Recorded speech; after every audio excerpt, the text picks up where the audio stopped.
सभी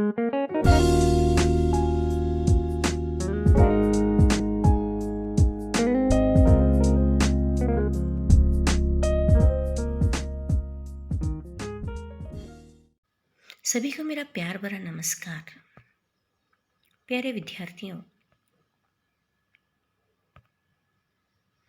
आज हम प्रथम सोपान गद्य भाग पाठ 1 सुजान भगत इस पाठ की शुरुआत करेंगे। सुजान भगत मुंशी प्रेमचंद जी की एक सुंदर कहानी है। उपन्यासकार, कहानीकार सम्राट मुंशी प्रेमचंद। आपने हिंदी में लगभग 300 कहानियाँ लिखी हैं। आपकी कहानियाँ आदर्शोन्मुख यथार्थवादी हैं। आपकी शैली में सरलता, सजीवता एवं मुहावरेदार भाषा का प्रयोग आपकी विशेषता है। आपने बीए की परीक्षा उत्तीर्ण की है। आपका जीवन बहुत ही संघर्षपूर्ण यानी स्ट्रगल भरा रहा है। इसकी झलक उनकी कहानियों में नजर आती है। जीवन के करीब आपकी कहानियाँ हैं। सुजान भगत एक ऐसी कहानी है जिसमें परिश्रम के महत्व को बताया गया है। कठिन परिश्रम, हार्ड वर्क। संसार में किसी भी क्षेत्र में जितने भी प्रसिद्ध लोग हुए हैं, सबने अपने मेहनत के बल पर ही वह मुकाम हासिल किया है जिस पर वह आज है। मेहनती व्यक्ति यदि मिट्टी को भी हाथ लगाएगा तो वह सोना बन जाएगी, और आलसी व्यक्ति सोने को भी हाथ लगाएगा तो वह मिट्टी बन जाएगी। यह मेहनत का महत्व है। प्रकृति का एक सिद्धांत है, मेहनत करोगे तो ही फल मिलेगा। ये सिद्धांत संसार के सभी प्राणियों पर लागू होता है, चाहे वो मनुष्य हो या जानवर हो। भगवान ने श्रम करने का गुण मनुष्यों के साथ साथ सभी जीव जंतुओं को भी दिया है। पक्षी को भी सुबह उठकर अपने खाने पीने का इंतज़ाम करने के लिए बाहर जाना पड़ता है।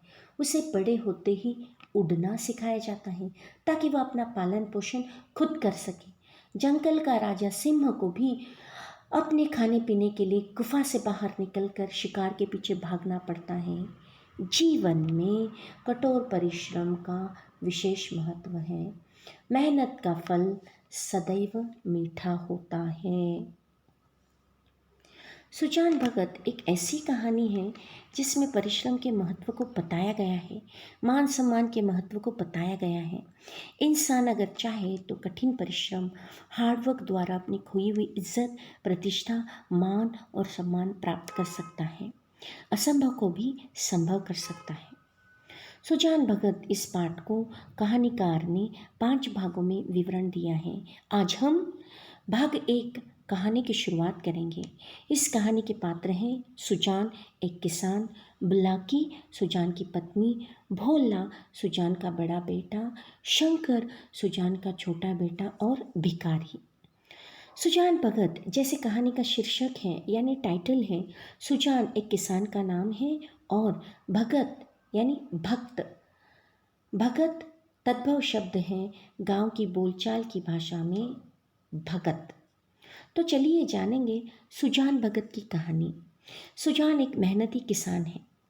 भारत एक कृषि प्रधान देश है, इसीलिए भारत में किसानों को का बहुत महत्व है।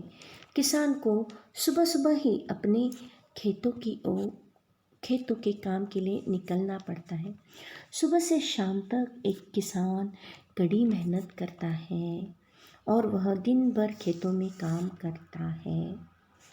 फसल उगाना एक बहुत मेहनत और थका देने वाला काम है, लेकिन फिर भी किसान उसे पूरा करते हैं। किसान जीवन भर मिट्टी में सोना उत्पन्न करने की तपस्या करता है। तपती धूप, कड़ाके की ठंड तथा मूसलाधार बारिश में रहकर अपने कर्म में बड़ी ईमानदारी एवं तत्परता से लगा रहता है।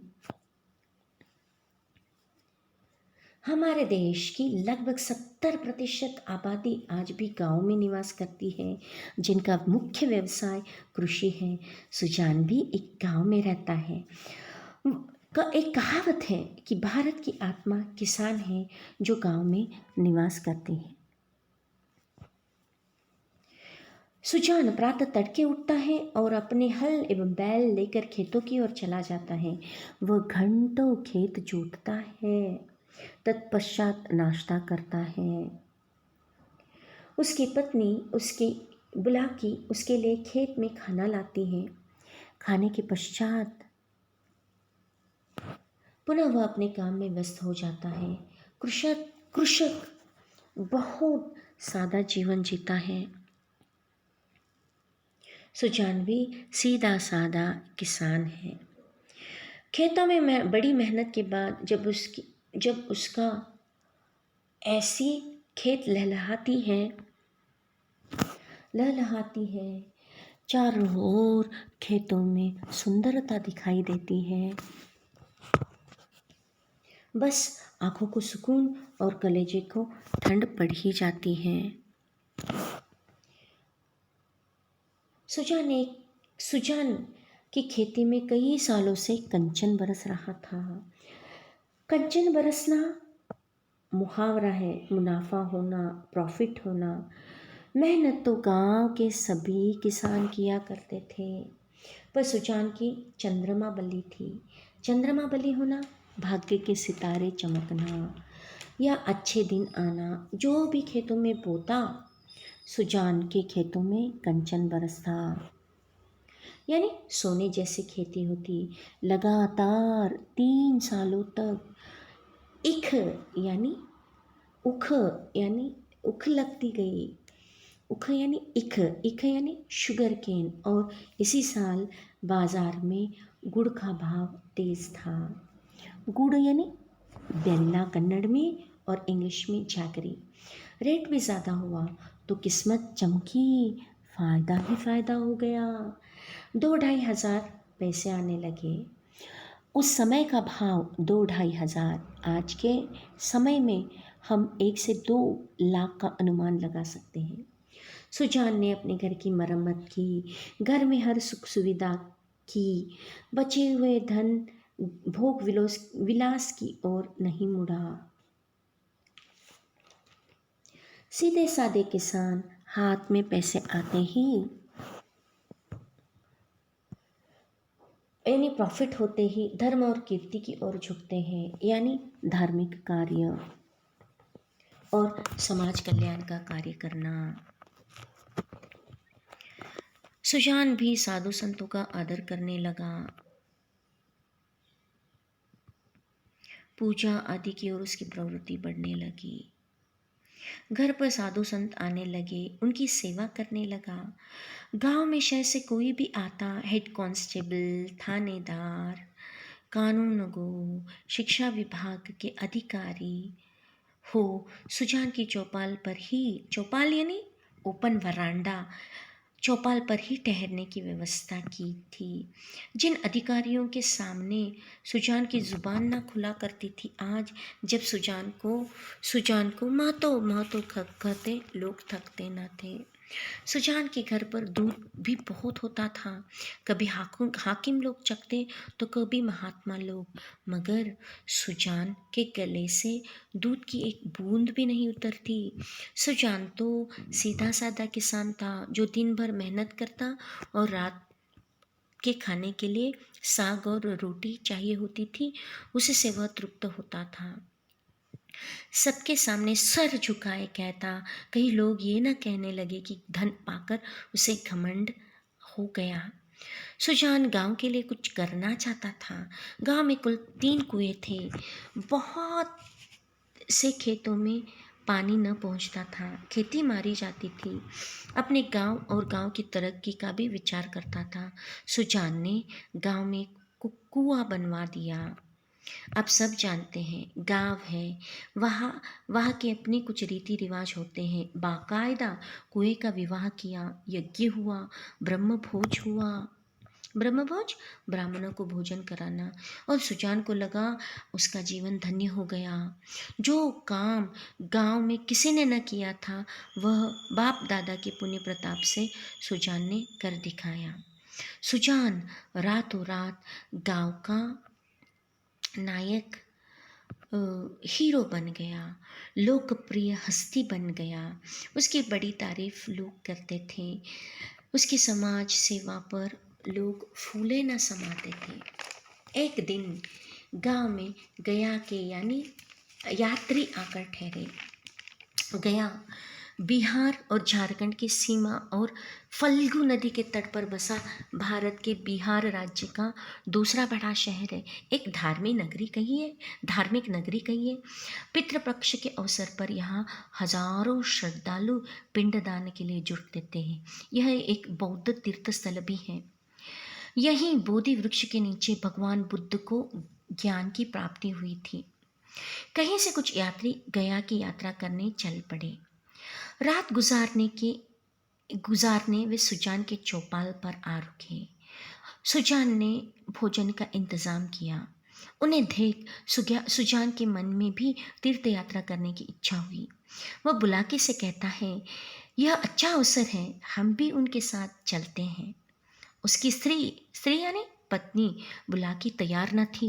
कहती हैं, अभी रहने दो, अगले साल चलेंगे। सुजान कहता है, जिंदगानी का क्या भरोसा, अगले साल क्या होगा कौन जानता है। धर्म के काम में मीन मेष निकालना अच्छा नहीं, यानी आनाकानी मत करो। हम उनके साथ ही गया की यात्रा करने जाएंगे।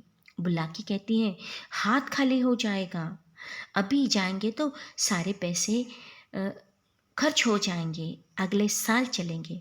सुजान कहता है, भगवान की इच्छा होगी, कृपा होगी तो फिर रुपए हो जाएंगे। भगवान के घर किस बात की कमी है, भगवान उसको फिर अगले साल चप्पर फाड़ के पैसा देगा।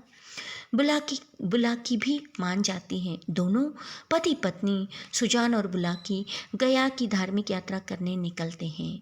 वहाँ से लौटे तो यज्ञ और ब्रह्मभोज की सोचते हैं। दोनों बेटे खुश हैं। सारी बिरादरी यानी कम्युनिटी, फ्रेंड्स, रिलेटिव्स सबको आमंत्रित किया जाता है। 11 गांव में सुपारी बटती है। सुपारी बटना, आमंत्रित करना। बड़ी धूमधाम से ये कार्य हुआ कि चारों ओर वाह वाह मच गई। सब कहते थे कि भगवान धन दे तो दिल भी ऐसा दे। सुजान में घमंड रत्ती भर भी न था। आए हुए मेहमानों के अपने हाथ से पत्तल उठाता फिरता था। सभी कहने लगे, बेटा हो तो सुजान जैसा, कुल का नाम जगा दिया। सुजान की सभी तारीफ करने लगे। बाप मरा तो घर में भूनी भाग भी नहीं था। बचपन में ही सुजान ने अपने पिता को खो दिया था। पिता की मृत्यु के बाद घर में खाने के लिए रोटी का एक टुकड़ा भी न था। इतनी गरीबी वाला जीवन था। तब सुजान ने अपनी माँ के साथ कड़ी मेहनत की और आज देखो, लक्ष्मी घुटने टेक कर आ बैठी है, यानी पैसे ही पैसे हैं, अमीरी है, किस चीज़ की कमी नहीं है। जहाँ 10 लोग तारीफ करने वाले होते हैं, 1-2 निंदा करने वाले होते भी हैं। एक वेश्या ने कहा, इतना पैसा है सुजान के पास, शायद गड़ा हुआ धन मिला है या बाप दादा का खजाना प्राप्त हुआ है। तो गांव के लोग समझाते हैं, ये धर्म की कमाई है, तुम भी तो छाती फाड़ कर काम करते हो, ऐसी उख नहीं लगती। क्यों ऐसी फसल नहीं आती? भगवान आदमी का दिल देखते हैं, जो खर्च करता है उसी को देते हैं। इस तरह भाग 1 में सुजान का जीवन और उसके सेवा भाव को दर्शाया है। भाग 1 में सुजान एक मेहनती किसान है। बस आज के लिए बस इतना ही। धन्यवाद।